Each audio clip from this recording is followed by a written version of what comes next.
Welcome to the Real News Network. I'm Jessica Devereaux in Baltimore. On Monday, deadly clashes between the Army and pro-Morsi supporters left more than 50 people dead and 300 people wounded. Details of how the clashes began are still unclear, but the Real News had our correspondent Jihan Hafiz on the ground. Jihan is a reporter and producer for the Real News, and she joins us now from Cairo. Thanks for being with us, Jihan. Thanks for having me, Jessica. Jihan, give us an assessment of what the mood is like a day after the clashes, and what sort of details were you able to uncover? Yes, well, the mood on the street yesterday when I woke up was very tense. You could feel it on the air when I went out to the street to try to get to the site of the massacre. It was a Monday, and a Monday in Egypt, in Cairo, 2 days before the holy month of Ramadan. It's packed on the streets with women, children, people shopping for food, for gifts for the holy month. It's usually sometimes the busiest time of the year for the marketplaces. And where I was staying, it was completely empty. And that was the first sign that the country was really bracing for something intense to take place. You know, people were really on edge. This shows you the paranoia and the fear that the massacre yesterday has created for everyone in the country. It's the only thing on people's minds. It's the only thing anyone's talking about. You can hear it on the streets, in conversations, on the metros. So I think people are really tense. And they're waiting for the next political moves to happen. They're waiting to see what the Brotherhood does and how they respond. I think people are scared because they understand that it's not only violence coming from the army or from the parties who are engaging in demonstrations at the time, but there's also, it seems to be now, a culture of violence that's being cultivated on the streets, that people are becoming frustrated, and they're using this sensitive political situation to sort of retaliate in their own ways. So you were on the streets yesterday. You actually were by the barracks where the clashes took place and went to visit a morgue. And you shot a bunch of video. Can you just set up for us what we're about to see? Yes, well, we tried to get to the site of where the clashes took place. We finally got in where the pro-Morsi supporters have been staging a sit-in for the past almost a week now. And, there was lots of anger, lots of frustration, lots of confusion at the sit-in. People were generally at the sit-in. They weren't hostile toward us. They were nice. They welcomed us in. They seem to despise the Egyptian media. There's obviously a different contrast to what's happening in Tahrir. In Tahrir, you're seeing this is not a coup, this is a revolution, this is not a coup, whereas actually at the Morsi sit-in, you're seeing a lot of images where it says, this is a military coup, they killed the revolution. So here's some of that video right now. المرسمين دول أمن الدولة، إحنا كنا بنصلي كنا ساجدين، كنابل مسيلة للدموع نزلت علينا، اتضرب علينا نار، مات شباب كتير، ومات رجالة كتير. اللي حصل إن إحنا أثناء بنصلي الفجر وبندعي ربنا بعد الركعة الثانية، وجينا اللجان الشعبية بتحذرنا إن في قوات شرطة جاية وبتضرب الرصاص. جالنا هنا أحد المصابين مضروب واخد رصاصه في الجبهه، وغالبا هي رصاصه مش طريه لان الجبهه كانت تقريبا متهتكه والمخ خارج بره، وده حصل وده يعني استشهد هنا. في حاله ثانيه كانت واخده رصاصه في القلب في الرئه الشمال والكبد، وده اتعمل لها عمليه هنا، بس للاسف شديد جدا لم نوفق في الاسعاف في انقاذ حياته.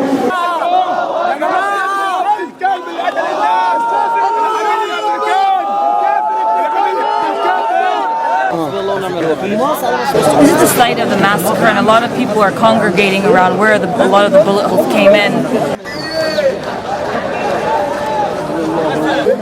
A lot of what they're finding here is evidence that live ammunition was used. You can see a bullet on this side, and then it's also going into the car on that side. The army is saying that they lit this building up here on fire. This has angered a lot of protesters here because they're saying, how are they able to reach up and how are they able to set this building ablaze while they are being shot at from below?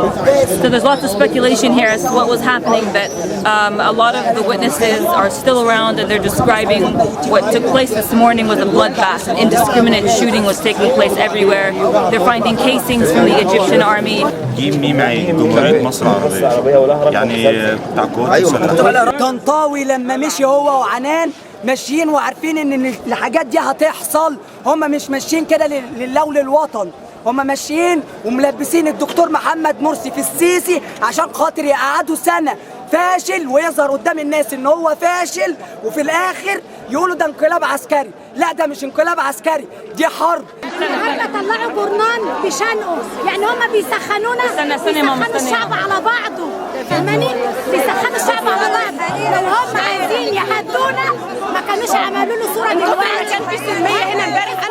So being that you are working for a foreign news agency, what is it like there on the ground? Are people receiving you with open arms? It depends. There's lots of xenophobia right now about foreigners being in the country and the foreign media in general. In Tahrir Square, for example, there's lots of billboard, there's lots of posters and lots of rhetoric anti-CNN, anti-Al Jazeera. On the streets, for example, when they know that we're foreign media, they accuse us immediately of being Al Jazeera, and we get heckled and almost mobbed in some situations.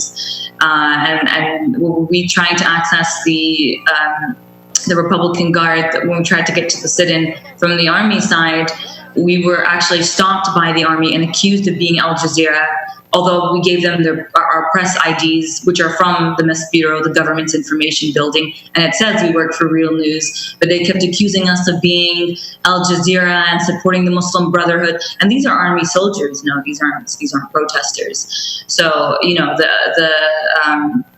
the anti-Al Jazeera rhetoric that's happening is very strong here in Egypt, and also anti-CNN, because there's lots of anger toward the U.S., the Obama administration right now, for siding with the Muslim Brotherhood and for taking forever to come out and making a statement regarding what happened during Morsi's ouster. So, it depends on where you are here.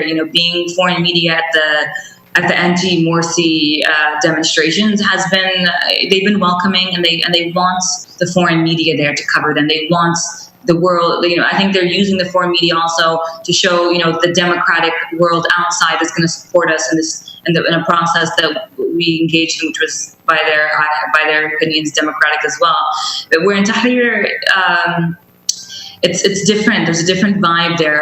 We are covering Tahrir, for the past 2 years, from the revolution up until not recently, but a couple of months back. And as the months went on, it became more and more difficult as a foreign journalist to cover the events that are taking place in Tahrir or within the revolution, mainly because of paranoia. Sometimes there are, I believe, government-paid thugs that come in to harass the media. A lot of foreign female journalists here face risks working with camera gear because people accuse them of being spies and whatnot. But I think, over time, the media has played a major role in what's happening on the ground, actually. There's a media war happening here. It's not only the political the clashes on the street or the political back and forth that's happening. It's also a media war within the country, and that's not just in the realm of the foreign media, but in the Egyptian state media and independent media as well. There's been lots of hatred spewing back and forth about both sides. There's not that many Islamic stations running now, or pro-Morsi stations. A lot of them have been shut down immediately after Morsi was ousted. So, there's lots of accusations of them being Al-Qaeda, and Al-Qaeda has penetrated Egypt, and they were at the sit-in, and the people who died, it's either they died then or they blow themselves up.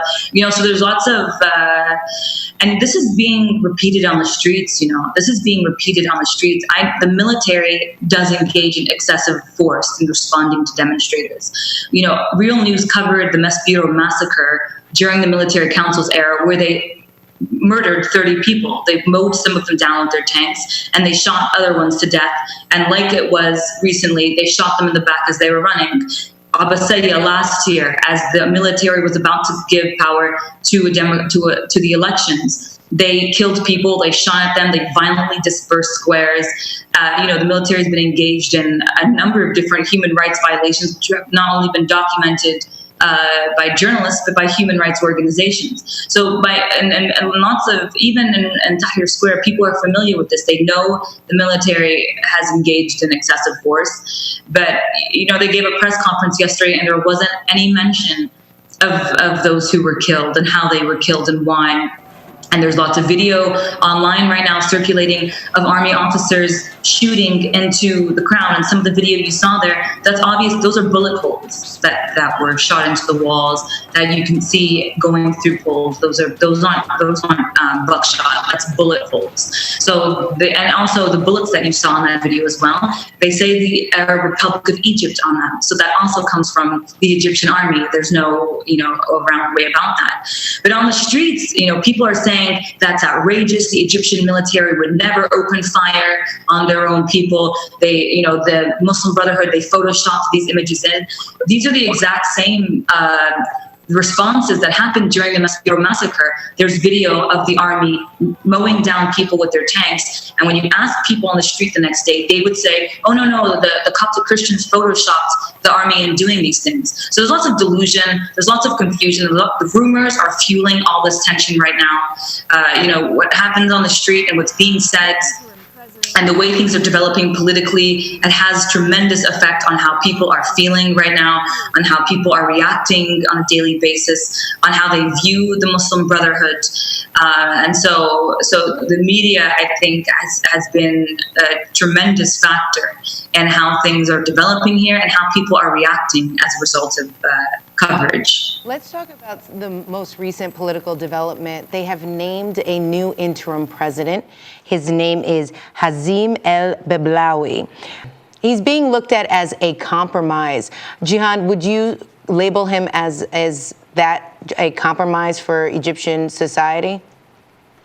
I would have to see. Hassan al-Bablawi, he was the finance minister during Assam Sharif's regime, which lasted, I think, 4 or 5 months during the military council's transitional period.